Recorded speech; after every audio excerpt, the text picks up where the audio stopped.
Salam tim sepak bola Indonesia, luar biasa ya.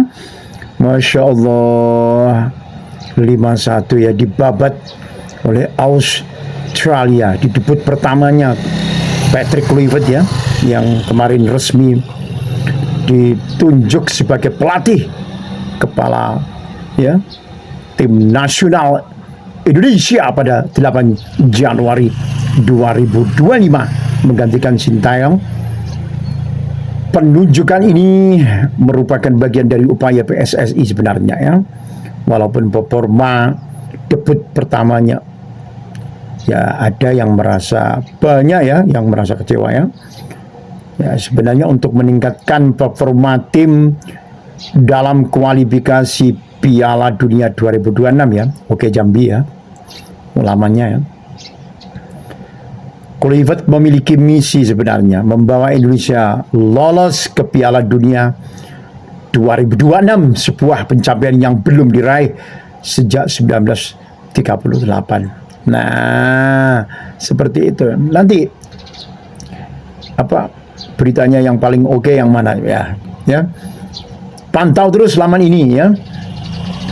Untuk mencapai tujuan itu ya, Kluivert ini, pelatih ini berencana memanfaatkan pengalaman internasionalnya ya, begitu, dan menerapkan filosofi sepak bola yang modern. Nah, selain itu PSSI juga merekrut Jordi Cruyff sebagai penasihat teknis untuk mendukung transformasi tim nasional ya. Riotis Oke Jambi lamanya ya. Sejak penunjukannya tim nasional Indonesia ya, tim sepak bola ya telah melakukan 1 pertandingan di bawah asuhan Kluivert ya, insya Allah bagian seperti itu, melawan Australia pada 20 Maret 2025 dalam kualifikasi Piala Dunia. Pada laga tersebut Indonesia kalah telak ya, 1-5 seperti itu ya, telak menurut netizen itu seperti itu. Kita akan pantau terus bagaimana cuitan para netizen dan warga Indonesia ya. Dan kita akan saksikan lagi nanti 25 Maret 2025 di Stadion Utama Gelora Bung Karno. Laga ini akan menjadi kesempatan sebenarnya bagi Kluivert dan tim untuk memperbaiki performa dan meraih hasil positif dalam upaya lolos ke Piala Dunia ya. Kompas.com Oke Jambi juga memberitakan ya.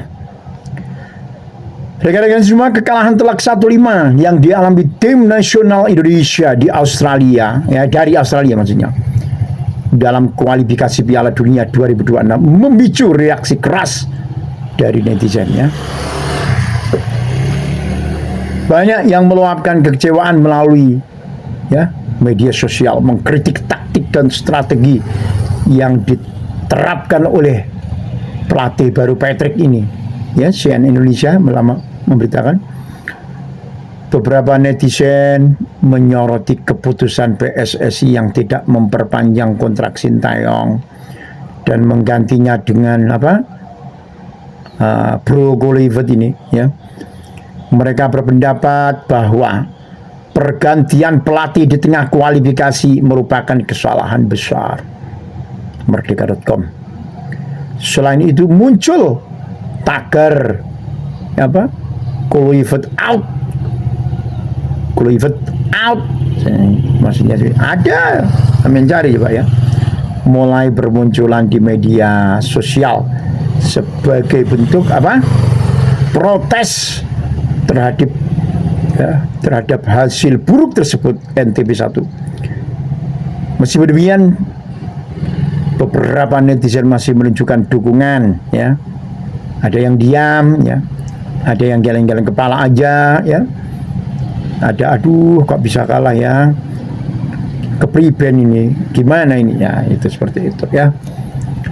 Jadi masih menunjukkan dukungan, harapan ya lawan Bahrain ini, dan harapan agar tim nasional Indonesia dapat bangkit dan meraih hasil positif di pertandingan selanjutnya ya. Mereka berharap Kluivert dapat segera mengevaluasi performa tim dan menerapkan strategi yang lebih efektif ya. Patrick Kluivert, yang nama lengkapnya Patrick Stephen Kluivert ini ya, untuk pertandingan melawan Australia 20 Maret 2025 ya, dalam skuad Indonesia ini pemainnya juga kita akan pantau dulu. Martin Paes itu kiper ya, Mes Hilgers itu bahasa Belanda ya, backnya ya Jay Izes back, Jordi Amat back, Rizky Ridho back, Sandy Wallace back, Marcelino Ferdinand gelandang ya, Kevin Dix back, Rafael penyerang ya, Rafael Strik ya, oleh Romeni penyerang ya, seperti itu. Ramadan Sananta penyerang ya, Emil Audero ya kiper, Septian Bagaskara penyerang, Joy Pelupesi ya gelandang, Ricky Kambuaya gelandang ya, kiper ada lagi Hernando Ari ya, Calvin Verdong back ya, Ivar Gender gelandang, Tom Haye gelandang, Seni Katayama back ya, Dean James ya, ini bahasa Belanda ya, Nathan Chu ya, Nathan ini sering disebut ya gelandang, Eliano Ritzdes gelandang ya. Maaf kalau saya ada keliru baca ya. Oke, luar biasa. Jadi rekan-rekan semua tetap kita dukung ya. Ya boleh ada tagar-tagar tertentu, tapi jangan terlalu ekstrim ya. Ya itu karena kita saking cintanya, kita saking sukanya dengan tim nasional, pingin menang seperti itu ya, wajar ya. Pertandingan antara Indonesia dan Bahrain, nah ini 25 Maret 2025 pukul 20.45 WIB di Stadion Utama Gelora Bung Karno Jakarta ini, harapan mudah-mudahan menang ya. Asalkan Bahrain jangan tahu-tahu seperti orang sakit, jatuh, hampir semua ya, dipegang gitu aja, pura-pura sakit. Gimana? VAR itu kan harus difungsikan sebenarnya ya. Wasit jangan moro-moro kasih kartu A, B, C, kartu kuning, kartu ini. Kan ada VAR, masa mau masuk, menggagalkan masuk, atau yang tackling hebat saja. Kalau ada pemain Bahrain yang tahu-tahu pura-pura sakit, pura-pura jatuh, cocok moro-moro mengeluarkan kartu ya, Pak wasit harus paham. Lihat VAR seperti itu, apa nggak boleh lihat VAR kalau ada orang seperti itu pura-pura dipegang gitu aja, roboh, cenggol sedikit roboh ya, menyakitkan, sungguh menyakitkan. Nah, yang lihat sampai jelemetan ya, terus ya itu. Walaupun ini saya sampaikan prediksi Okezone memperkirakan Indonesia menang lawan Bahrain 2-1 ya, Sportskida memproyeksikan kemenangan untuk Bahrain. Wah, untuk Bahrain skornya 2-0. http //bulat.okezone.com ya. Wih, Bahrain yang dimenangkan. Sportsmall juga memprediksi Bahrain akan unggul dengan skor 2-1 ya. CNN Indonesia Odds Checker menyebutkan hasilnya imbang 1-1 sebagai kemungkinan favorit Detik Sport ya. Rekan-rekan perlu dicatat bahwa prediksi ini didasarkan pada performa dan statistik sebelumnya ya, wajar ya. Namun tetap hasil akhir pertandingan tetap ditentukan oleh dinamika ya di lapangan pada hari pertandingan, seperti itu. Waduh, ya saya kecewa juga nih. Mudah-mudahan lah menang lawan Bahrain ya. Ya, memang tanggal 20 Maret 2025 itu yang disiarkan RCTI, waduh, kalah telak ya. Ada yang bilang kegagalan memanfaatkan peluang awal, Indonesia memiliki kesempatan emas untuk memimpin melalui penalti ya, pada menit ke-8 itu ya. Namun Kevin Dix gagal mengeksekusi dengan baik sehingga bola membentur mistar gawang. Kegagalan ini mempengaruhi momentum tim ya. Kompas.tv ya. Ada juga kelemahan dalam strategi pertahanan. Mantan pelatih tim nasional Indonesia Shin Taeyong mengungkapkan bahwa penggunaan taktik man-to-man marking yang belum matang menyebabkan pemain kehilangan pengawalan sehingga Australia dapat memanfaatkan celah tersebut untuk mencetak gol. Kompas.tv ya. Kualitas dan pengalaman Australia. Nah, ini ada yang menyebutkan seperti itu ya.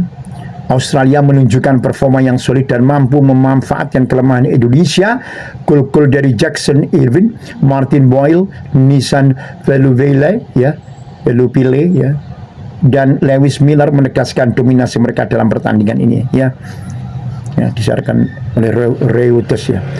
Kombinasi faktor-faktor itu ya yang saya sebutkan tadi ya, berkontribusi pada kekalahan signifikan yang dialami Indonesia dalam laga tersebut. Seperti itu ya. Aduh, kalah. Semoga menang lagi. Ya, reaksinya banyak ya. Ada reaksi negatif dan positif ya dari warga dan netizen ya. Kritik terhadap pelatih Patrick Kluivert, banyak netizen yang kecewa dan menuntut Kluivert untuk mundur, bahkan tagar ya Kluivert out ramai digunakan ya di media sosial. Ya, Anda lihat sendiri ya. Kekecewaan para supporter melontarkan kritik pedas terhadap performa tim dan keputusan taktis Kluivert, terutama terkait minimnya persiapan dan absennya pemain kunci seperti Rizky Ridho ya. Nah, memang pendapat boleh-boleh aja ya, jangan dilarang ya, seperti itu ya. Lalu kapan lagi berpendapat ya kan, sebagai dukungan cinta ya, dukungan untuk tim nasional sepak bola kita, seperti itu ya. TV One News.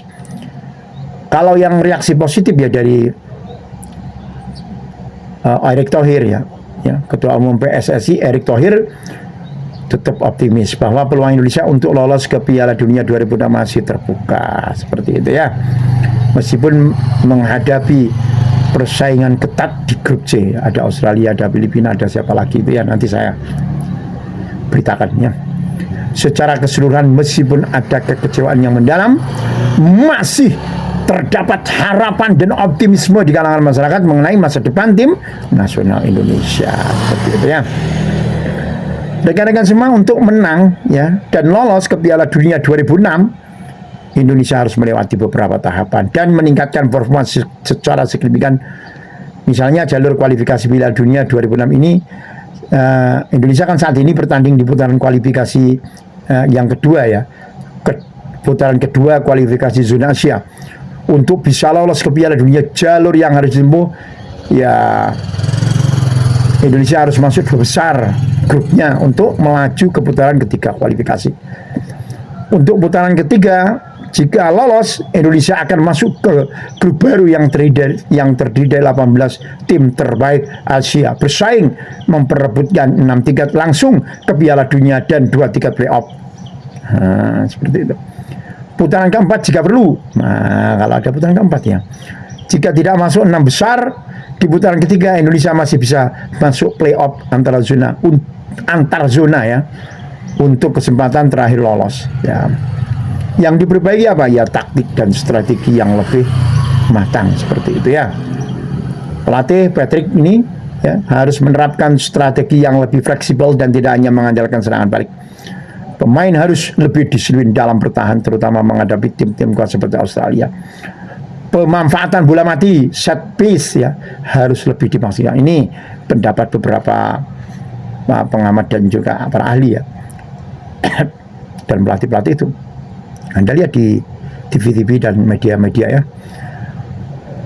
Dan ada yang berpendapat pemain kunci harus dimaksimalkan ya. Pemain Indonesia itu kan punya pemain naturalisasi seperti Ivar Jenner, Jay Injes ya, Rafael Struck atau Rafael Struck tulisannya, dan Nathan itu ya. Mereka harus terus bermain bersama agar semakin padu. Pemain muda seperti Marcelino Ferdinand dan Justin Hubner juga perlu diberi lebih banyak kesempatan bermain di level tinggi ya. Dan yang perlu diperbaiki lagi mental ya, mental kemenangan, mental menang ini harus ya. Indonesia sering tampil grogi di layar besar, di laga besar ya. Tim harus lebih percaya diri dan tidak takut menghadapi tim-tim kuat. Dukungan supporter harus tetap positif dan tidak langsung menuntut perubahan yang cepat, yang instan maksudnya. Ya, Liga 1 ya ini penting, harus semakin profesional dengan standar yang lebih tinggi agar pemain bisa berkembang dengan baik. Jangan tengkar aja ya, jangan terlalu melawan wasit aja ya. Memang kadang keputusan wasit kontroversial ya. Ya bagaimanalah caranya ya biar tetap adem, maksudnya tidak melulu tengkar, penontonnya ikut masuk ke lapangan ya, itu spontan juga kan, tapi ya kurang enak lah dipandang. Klub-klub Indonesia perlu lebih sering mau bertanding melawan klub luar negeri untuk apa, meningkatkan pengalaman para pemain ya. Ada yang tanya apa mungkin ya Indonesia lolos ke Piala Dunia? Mungkin saja, walaupun secara realistis peluang Indonesia masih sangat berat, tapi tidak mustahil kok ya. Tim bisa mengalahkan tim-tim selevel seperti Vietnam dan Bahrain di kualifikasi ya. Kita tahu itu bisa mencuri poin ya dari tim kuat seperti Jepang atau Korea Selatan, kan pernah menang dengan Korea Selatan di putaran berikutnya ya. Pemain muda dan naturalisasi bisa berkembang cepat dalam 1 hingga 2 tahun ke depan. Cuman memang ada tantangan besar. Persaingan di Asia sangat ketat ya. Ada Jepang, Korea Selatan, Iran dan Arab Saudi yang punya pengalaman lebih sering main di mana? Di kancah dunia. Bahkan sering masuk di Piala Dunia ya. Jadi kurangnya pengalaman bermain di turnamen besar bisa jadi kendala saat menghadapi tekanan tinggi ya. Jadi harus pengalaman ya. Indonesia butuh keajaiban kecil, tetapi dengan perbaikan taktik, mental ya, dan pemain, peluang lolos masih ada ya. Jadi peluang lolos ada, meskipun ya bolehlah kita katakan kecil, paling realistis ya. Indonesia bisa mengejar tiket playoff seperti itu ya. Kita ya tergantung doa juga ya, dukungannya ya, dukungan sudah ya. Waduh, jadi Piala Dunia 2026 itu kan memiliki 48 tim peserta. Dan untuk zona Asia AFC maksudnya disediakan 81 slot ya. 8 tiket langsung plus 1 tiket playoff antar zona.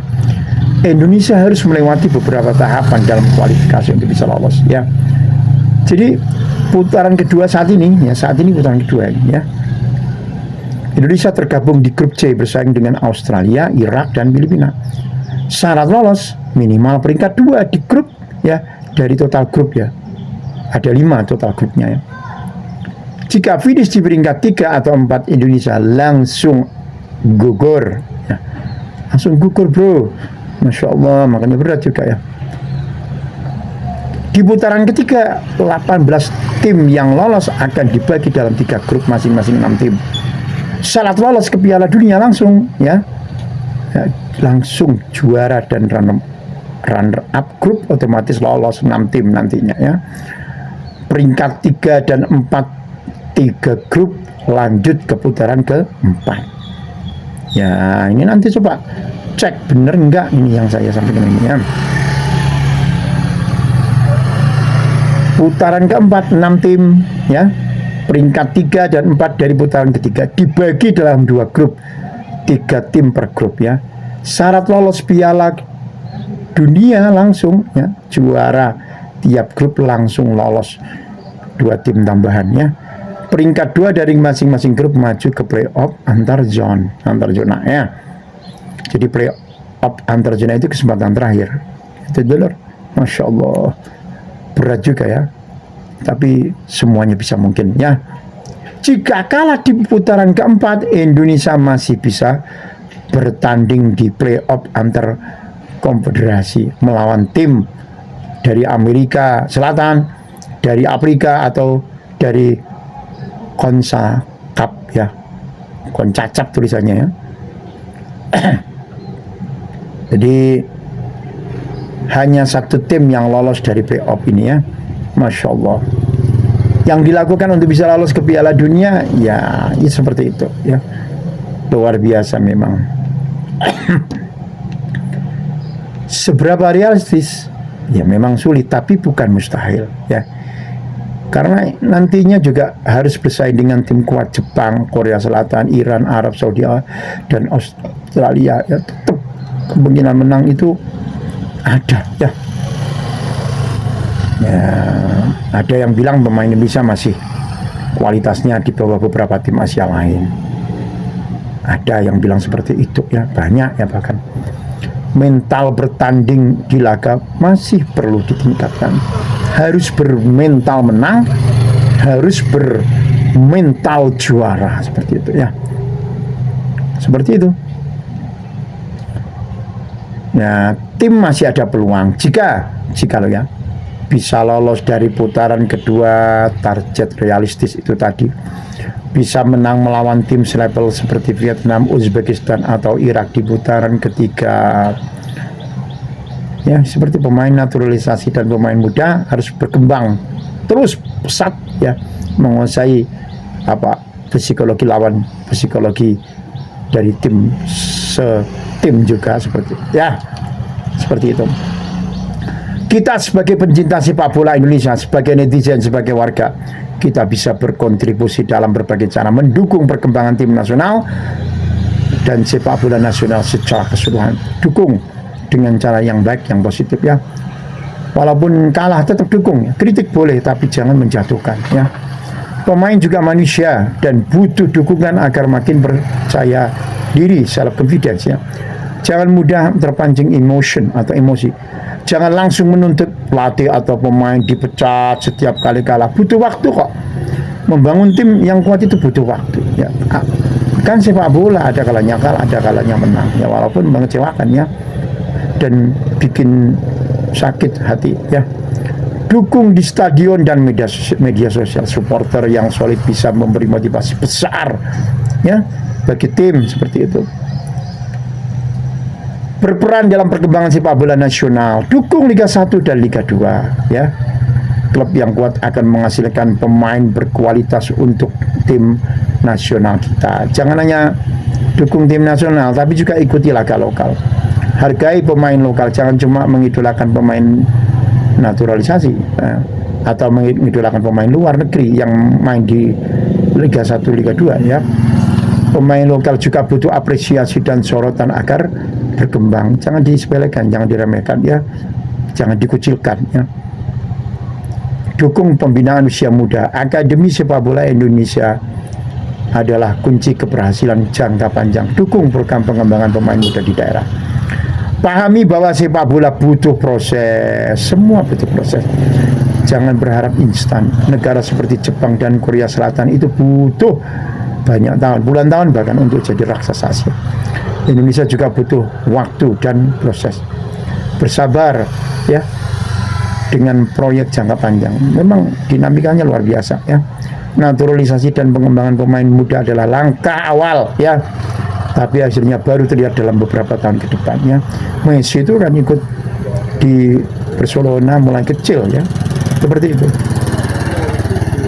Kadang kita ini terlalu emosional ya, tanpa memahami alasan taktik yang diterapkan pelatih. Coba belajar lebih banyak soal strategi sepak bola, seperti itu. ya bolehlah kita menekan posisi PSSI itu untuk reformasi yang lebih baik, ya. Minta PSSI lebih profesional, ya. Dukungan boleh, tapi tetap kritis terhadap kebijakan yang merugikan sepak bola Indonesia, ya. Selama ini dilakukan oleh para aktivis sepak bola, ya. Bagus, teruskan itu. Dorong kompetisi yang sehat. Perbaiki kualitas wasit, ya, infrastruktur stadion dan jadwal liga agar pemain bisa berkembang. Jangan mendukung mafia bola, pastikan sepak bola berjalan bersih tanpa pengaturan skor atau kepentingan politik. Jadilah bagian dari sepak bola Indonesia. Ajak anak-anak bermain sepak bola. Generasi baru harus tumbuh dengan kecintaan terhadap sepak bola. Dukung futsal dan sepak bola akar rumput. Banyak pemain besar lahir dari kompetisi kecil, ya, di kampung-kampung itu, ya. Itu seperti itu. Sebarkan semangat positifnya. Bangun Mane dari Afrika, dari mana? Nigeria kan? Itu kan dari kampung-kampung, ya. Itu harus kita jadikan patokan, ya, bahwa yang dari kampung itu bisa tumbuh menjadi besar, ya. Sebarkan semangat positif, bangun atmosfer sepak bola yang sehat di media sosial, di tribun dan dalam obrolan sehari-hari, ya. Jangan menimbulkan perpecahan-perpecahan, ya. Sepak bola bukan cuma tentang menang atau kalah, tapi juga soal perjalanan dan perkembangan. Kalau kita mau Indonesia maju, kita juga harus jadi supporter yang cerdas, sabar, dan selalu mendukung dengan cara yang benar. Bravo, ya, untuk kalian semua pecinta sepak bola, supporter, netizen, pemain, ya, official. Untuk infrastrukturnya juga, pelatih juga, asisten pelatih. Bravo semuanya. Sukses selalu buat Anda. Wassalamualaikum warahmatullahi wabarakatuh.